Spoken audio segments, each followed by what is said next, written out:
നമസ്കാരം. എല്ലാവർക്കും എൻ്റെ ചെറിയ വീഡിയോ പ്രോഗ്രാമിലേക്ക് സ്വാഗതം. ഞാൻ ഫ്രാൻസിസ് മാത്യു. തിരുവചനത്തെ ആസ്പദമാക്കി എനിക്ക് നിങ്ങളുമായി പങ്കുവയ്ക്കാനുള്ളത് വിശുദ്ധ മത്തായിയുടെ സുവിശേഷം 18-ാം അധ്യായത്തിലെ 21ഉം 22ഉം തിരുവചനമാണ്. അത് തന്നോട് തെറ്റ് ചെയ്യുന്ന സഹോദരനോട് എത്ര പ്രാവശ്യമാണ് ക്ഷമിക്കേണ്ടത്? തന്നോട് തെറ്റ് ചെയ്യുന്ന സഹോദരനോട് നാം എത്ര പ്രാവശ്യമാണ് ക്ഷമിക്കേണ്ടത്? അതിന് തിരുവചനം ഇങ്ങനെയാണ് പറയുന്നത്. അപ്പോൾ പത്രോസ് മുമ്പോട്ട് വന്ന് ചോദിച്ചു, കർത്താവേ, എന്നോട് തെറ്റ് ചെയ്യുന്ന എൻ്റെ സഹോദരനോട് ഞാൻ എത്ര പ്രാവശ്യമാണ് ക്ഷമിക്കേണ്ടത്? 7 പ്രാവശ്യമാണോ?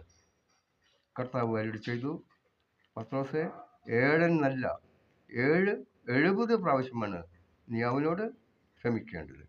അപ്പോൾ എപ്പോൾ മാപ്പ് ചോദിച്ചാലും മാപ്പ് കൊടുക്കണമെന്നാണ് ഈ തിരുവചനം നമ്മെ പഠിപ്പിക്കുന്നത്.